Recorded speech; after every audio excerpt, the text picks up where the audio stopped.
Breaking news చూస్తున్నాం. నయీం కేసులో మల్లా కదలికొచ్చింది. నయీం కేసుతో లింకున్న పోలీస్ అధికారులను సస్పెండ్ చేశారు డీజీపీ. 5 అధికారుల మీద చర్యలు తీసుకున్నారు. నయీంతో కలిసి చాలా సెటిల్మెంట్లు చేసిండ్రని పోలీసుల మీద ఆరోపణలున్నాయి. అన్ని ఆధారాలు సేకరించాకే వీళ్ల మీద డీజీపీ చర్యలు తీసుకున్నారని తెలుస్తుంది.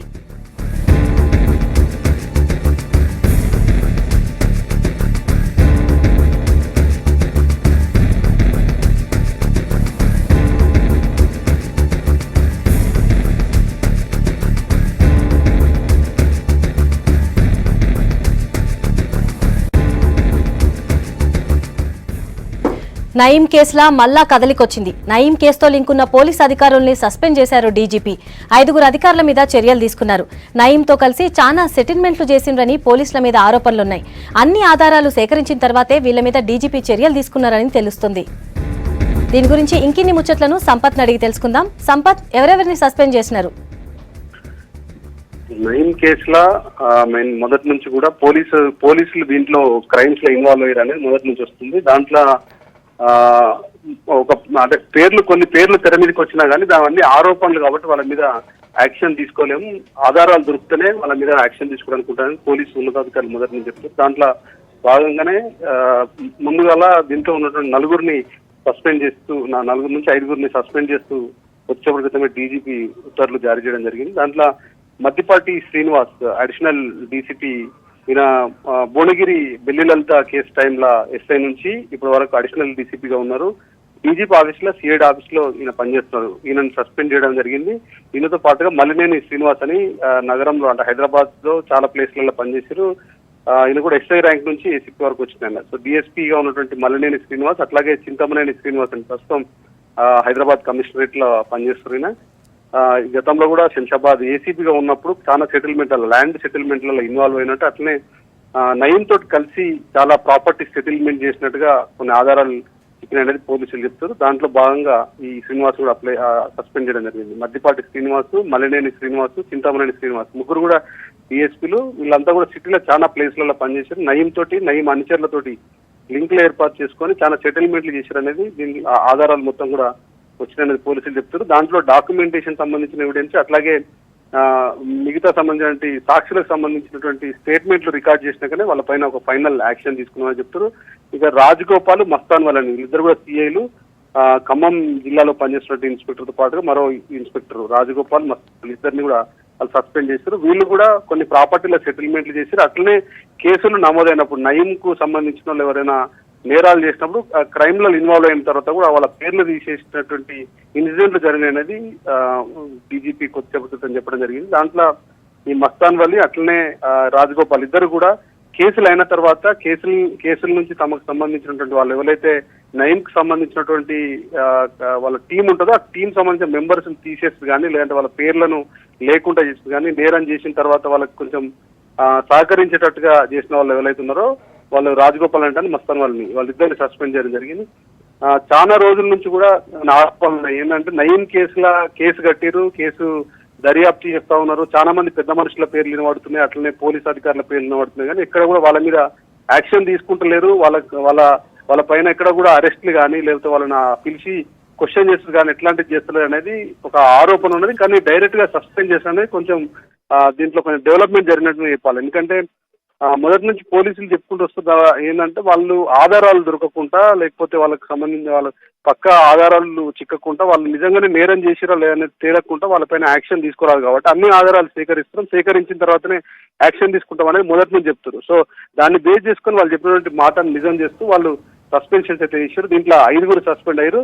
వీళ్ళతో పాటుగా తెలంగాణలోని చాలా జిల్లాలలో పనిచేసినటువంటి కొంతమంది అధికారులు ఉన్నారు. వాళ్ళ 4 అధికారులు ఉన్నారు. సాయి మనోహర్ కరీంనగర్ జిల్లాలో చాలా కాలం పనిచేశారు. దాని తర్వాత హైదరాబాద్ లో కూడా పనిచేశారు, ట్రాఫిక్ లో పనిచేశారు. ప్రస్తుతం లా అండ్ ఆర్డర్ డిపార్ట్మెంట్ లో పనిచేస్తారు. ఈయన డిఎస్పీగా ఉన్నాడు. ఈయనతో పాటుగా ప్రకాష్ రావు అని మరొక డిఎస్పీ, ఆయనతో పాటుగా వెంకట నరసయ్య గతంలో పంజాగుట్ట ఏసీపీగా పనిచేశారు. తర్వాత ఇప్పుడు విజిలెన్స్ అండ్ ఎన్ఫోర్స్మెంట్ లా పనిచేస్తున్నారు. సో ఈయనతో పాటుగా వెంకయ్య అనేటువంటి ఒక సిఐ, ఈ 3 డిఎస్పీలు, 4 ఒక ఇన్స్పెక్టర్ మీద ఓరల్ ఎంక్వైరీ చేస్తా ఉన్నారు. ఓరల్ ఎంక్వైరీ అంటే వాళ్ళు నేరం జరిగిన తర్వాత డాక్యుమెంటేషన్స్ అంత సంబంధించిన సాక్ష్యాలన్నీ సేకరించిన తర్వాత ఈ నేరం పైన మీరు చేసినటువంటి ఈ క్రైమ్ దాంట్లో మీరు ఏం చెప్పదలుచుకున్నారు, మీరు ఏం చెప్తారు అనే విషయం మీద వాళ్ళు పోలీసు వాళ్ళు పిలిపించి డైరెక్ట్ గా ప్రశ్నించేటప్పుడు ఆ ఎవిడెన్సెస్ ని అట్లనే ఆరోపణలు కావచ్చు, లేదంటే వాళ్ళ దగ్గర డాక్యుమెంటేషన్ ముందర పెట్టుకొని దానిపైన క్వశ్చనింగ్ ఉంటుంది. డైరెక్ట్ ఒక నేరస్తుల్ని ఎట్లయితే ట్రీట్ చేస్తారో, నేరస్తులను ఎక్కడ ట్రీట్ చేస్తారో వాళ్ళకు ఒక నోటీస్ ఇచ్చేసి నోటీస్ ని బేస్ చేసుకొని వాళ్ళు పిలిపించి క్వశ్చనింగ్ చేస్తారు. ఇది ఓరల్ ఎంక్వైరీ కింద. సో ఈ ఓరల్ ఎంక్వైరీ దీని 9 కేసులు ఇప్పటికే స్పెషల్ టీమ్స్ ఉన్నాయి కాబట్టి సిట్ స్పెషల్ ఇన్వెస్టిగేషన్ టీం వాళ్ళే వీళ్ళని ప్రశ్నించే అవకాశం ఉంది. వీళ్ళతో పాటుగా మరో 16 మంది పైన మైనర్ యాక్షన్స్ తీసుకున్నారు. అంటే డైరెక్ట్ గా క్రైమ్స్ లో ఇన్వాల్వ్ కాకపోయినా ఎవరైనా అధికారులు చెప్పినప్పుడు చేసుడు కానీ, లేదంటే కింది స్థాయిలో ఉన్నటువంటి సిబ్బంది కానీ, నయం సంబంధించినటువంటి వాళ్ళ అక్రమాలల్లో చేతులు కలిపిన వాళ్ళు, అట్లనే వాళ్ళ దగ్గర నుంచి డబ్బులు తీసుకున్న వాళ్ళు, లేదంటే ఏదో ఒక క్రిమినల్ యాక్టివిటీస్ లో ఇన్వాల్వ్ అయినటువంటి 16 మందిని కూడా ఫైండ్ అవుట్ చేశారు. వాళ్ళపైన కూడా మైనర్ యాక్షన్లు తీసుకున్నారు. మొత్తానికి 9 మంది పైన వేటు పడ్డదని చెప్పాలి. 5 సస్పెండ్ అయ్యారు. 5 పైననే మొదటి నుంచి పేర్లు వస్తున్నాయి. ఫోటోలలో కూడా చూడవచ్చు. వీళ్ళంతా కూడా డైరెక్ట్ గా నయం తోటి పార్టీలల్లో ప్రైవేట్ గా బయట ప్లేస్లలో గెలిచినటువంటి ఫోటోలు ఉన్నాయి కాబట్టి అది కొంత ఎవిడెన్స్ కింద పనిచేసింది. ఆ ఎవిడెన్స్ ని బేస్ చేసుకుని డీటెయిల్ గా ఎంక్వైరీ చేసిన తర్వాత వాళ్ళ ఆస్తుపాస్తులు ఎట్లా ఉన్నాయి, వాళ్ళు డిపార్ట్మెంట్లకు వచ్చిన తర్వాత వాళ్ళ ప్రాపర్టీస్ ఏంటి, దానికి తర్వాత ప్రాపర్టీస్ ఎట్లా ఉన్నాయి, సెటిల్మెంట్ ఎట్లా చేశారు, నయం సంబంధించిన అనుచరులతో ఎట్లా ఉన్నారు అనేటువంటి విషయం పైన స్పెషల్ ఇన్వెస్టిగేషన్ టీం 3 టీమ్స్ దీనిపైన ఎంక్వైరీ చేశారు. ఎంక్వైరీ చేసిన తర్వాతనే అన్ని ఆధారాలు వచ్చినాక ఆ ఆధారాలు బేస్ చేసుకుని 5 సస్పెండ్ చేసినట్టుగా డీజీపీ అనురాగ్ శర్మ కొద్దిసేపటి చెప్పడం జరిగింది.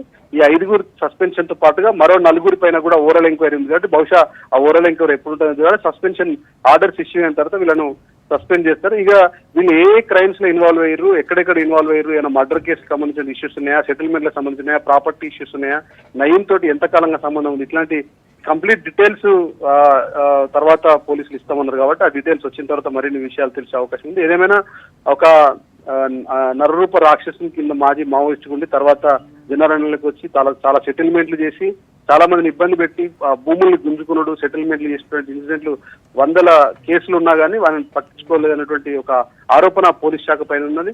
ఎన్కౌంటర్ అయిన తర్వాత ఒక్క పోలీస్ అధికారిని కూడా పిలిపించి అడగలేనటువంటి ఒక ఆరోపణ ఉంది కాబట్టి ఆ ఆరోపణను చెక్ పెట్టినట్టు అని చెప్పొచ్చు. ఎందుకంటే కీలకంగా ఉన్నటువంటి 5 నుంచి 6 డిఎస్పీల పైన యాక్షన్ తీసుకున్నట్టే, దాంతో పాటుగా 4 సీఏల మీద కూడా యాక్షన్ తీసుకున్నారు. 16 మంది పైన వాళ్ళ మైనర్ యాక్షన్ తీసుకున్నారు కాబట్టి మిగతా అధికారులు, ఉన్నతాధికారులు అంటే గతంలో పనిచేసినటువంటి డీజీపీ ర్యాంక్ అధికారులు, అట్లాగే అడిషనల్ డీజీలు, పెద్ద స్థాయి అధికారులు కూడా ఉన్నారు కాబట్టి కేవలం అంటే ఎస్ఐ నుంచి ఏసీపీ దాకా వచ్చినటువంటి ర్యాంక్ అధికారుల మీదనే యాక్షన్ ఉంటుందా, లేదంటే ఫర్దర్ గా డిఐజీలు, ఐజీ ర్యాంకుల్లో పనిచేసిన వాళ్ళు, అడిషనల్ డీజీలుగా పనిచేసిన వాళ్ళు, రిటైర్డ్ డీజీపీలుగా ఉన్న వాళ్ళు, వాళ్ళకు సంబంధించినటువంటి క్రైమ్ ఇన్వాల్వ్మెంట్ కూడా ఫైనలైజ్ అయిన తర్వాత వాళ్ళపైన కూడా యాక్షన్ ఉంటుందా లేదనేది చూడాలి. ఇదైతే మొదటి డెవలప్మెంట్ గా చెప్పొచ్చు. ఇప్పటిదాకా అరెస్టులు అయినాయి, నయం సంబంధించిన అనుచరులను అరెస్ట్ చేశారు, వాళ్ళనే క్వశ్చన్ చేశారు, కానీ ఎక్కడా కూడా ఆ నయం తోటి లింక్ పెట్టుకున్నటువంటి అధికారులను, రెవెన్యూ అధికారులు కావచ్చు, పోలీస్ అధికారులు కావచ్చు, రాజకీయ నేతలు కానీ ఎవరిని పిలిచేయలేదు, వాళ్ళని ఎవరిని క్వశ్చన్ చేయలేదు, ఎవరిని అరెస్ట్ చేయలేదు అన్నటువంటి ఆరోపణ ఉండే. కానీ దానికి చెక్ పెట్టినట్టు అయింది. ఒక 5 ఆఫీసర్లను సస్పెండ్ చేసి 4 పైన ఓరల్ ఎంక్వైరీకి ఆర్డర్ ఇచ్చారు. 16 మంది పైన మైనర్ యాక్షన్ తీసుకున్నారు కాబట్టి ఫర్దర్ గా కూడా కొన్ని స్టెప్స్ ఉంటాయనేది పోలీసులు చెప్తారు. చూడాలి పోలీసులు ఎట్లాంటి యాక్షన్ తీసుకుంటారు, వీళ్ళపైన ఎట్లాంటి చర్యలు తీసుకుంటారు, అరెస్టులు చేస్తారా, అరెస్టులు చేయడానికి అరెస్టులు చేసే అవకాశం ఉందా లేదా, మిగతా సంబంధించినటువంటి రాజకీయ నేతలు కావచ్చు, చోటామోటా లీడర్లు, అట్లాగే రియల్ ఎస్టేట్ సంబంధించినటువంటి రియల్ ఎస్టేట్ లో ఉండి నయంతో చేతులు కలిపి వెంచర్లు వేసి చాలా మంది క్రైమ్ చేసి కాబట్టి వాళ్ళపైన ఎట్లాంటి యాక్షన్ తీసుకుంటారు, క్రిమినల్ ఆస్పెక్ట్స్ లో భాగంగా మర్డర్లు, కొన్ని సెటిల్మెంట్లు చేసినటువంటి వాళ్ళు, మిగతా సంబంధించినటువంటి కామన్ కొంతమంది సొసైటీలో పెద్ద పేరు ఉన్నటువంటి వాళ్ళు కూడా ఇలా పేర్లు ఉన్నాయి కాబట్టి వాళ్ళపైన కూడా యాక్షన్ ఉంటుందా లేదని చూడాలి. వాళ్ళతో పాటుగా రాజకీయ నేతల మీద కూడా ఎట్లాంటి యాక్షన్ తీసుకుంటారో చూడాలి. ఆధారాలు అయితే సేకరిస్తున్నాం, ఆధారాలు అన్ని వచ్చిన తర్వాతనే ఆ ఎవిడెన్సెస్ ని బేస్ చేసుకునే వాళ్ళపైన యాక్షన్ తీసుకుంటామనేది వాళ్ళు చెప్తున్నారు. ఓటీ సంపత్, అధికారులకు పోలీసులకు నయంతో సంబంధాలు లేవని హోంశాఖ కోర్టుకు చెప్పింది కదా, మరి పెద్ద స్థాయిలో ఉన్న వాళ్ళ సంగతి ఏమంటారు?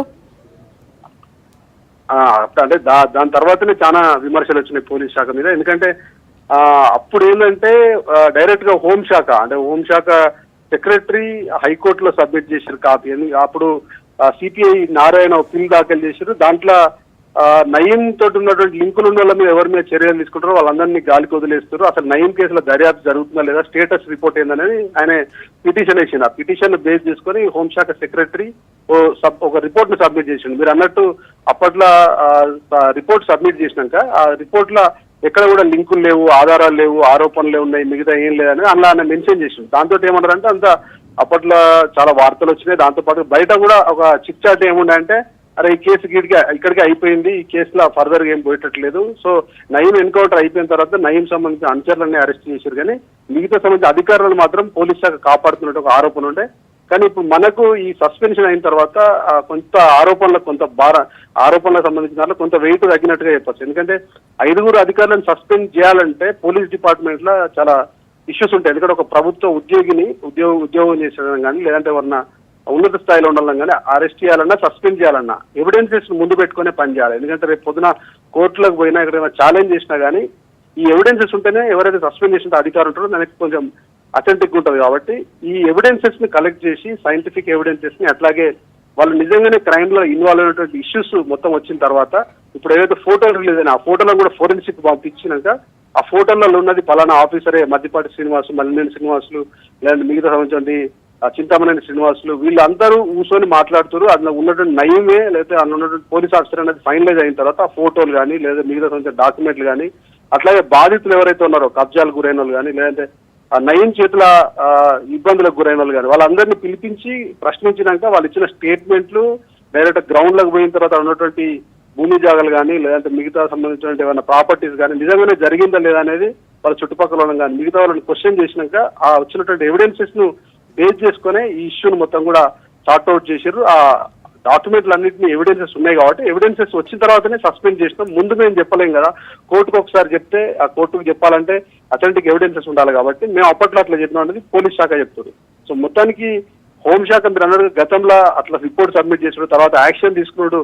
ఆ కాంట్రవర్సీ ఎట్లా ఉన్నా కానీ ఫైనల్ గా నయీం కేసులో మాత్రం ఎవరైతే మొదటి నుంచి ఆరోపణలు విమర్శలు నయీం తోటి చేతులు కలిపి చాలా నేరాలల్లో ఉన్నారనేటువంటి ఆరోపణ ఉందో వాళ్ళపైన యాక్షన్ తీసుకున్నట్టే చెప్పాలి మనం. ఎందుకంటే ఈ మద్దిపాటి శ్రీనివాసన్ అంటే దాదాపు బెల్లిలలిత కేసు టైంలో, అంటే గతంలో టీడీపీ గవర్నమెంట్ ఉన్నప్పుడు అప్పుడు బెల్లిలలిత కేసు జరిగిన తర్వాత బెల్లిలలితను డైరెక్ట్ గా నయీమే చంపిన అనేది అప్పట్లో ఆరోపణలు వచ్చాయి. తర్వాత నయీం కేసులో ఇన్వాల్వ్ అయినటువంటి ఆయనను అరెస్ట్ చేసేటప్పుడు కానీ అంటే కేసును వీక్ చేసి ఎవిడెన్సెస్ సబ్మిట్ చేసి ఆయన కొంత గందరగోళం సృష్టించినటువంటి ఒక ఆరోపణ కూడా అప్పట్లో చేసి దాని తర్వాత కూడా చాలా రియల్ ఎస్టేట్ వెంచర్లలో కూడా నయీం తోటి చేతులు కలిపి డైరెక్ట్ గా పార్టీలకు ప్రైవేట్ పార్టీలకు పోయి సెటిల్మెంట్లు చేసేటువంటి ఆరోపణలు ఉంటాయి. సో అవన్నీ కూడా ఎవిడెన్స్ వచ్చిన తర్వాత ఆయన కూడా సస్పెండ్ చేశారు. శ్రీనివాస్ అనే ఆయన కూడా మల్లినేని శ్రీనివాస్ కూడా రియల్ ఎస్టేట్ వివాదాలలో రియల్ ఎస్టేట్ సెటిల్మెంట్ల ముందు ఫేస్ నయీం ను చూపెట్టి నయీం వెనకాల వీళ్ళంతా కూడా కాకి బట్టలు పోలీస్ బట్టలు వేసుకొని దీన్ని ధైర్యం చూపెట్టి ఆయనతో సెటిల్మెంట్ చేసి తెర వెనుక వీళ్ళుండి తెర ముందట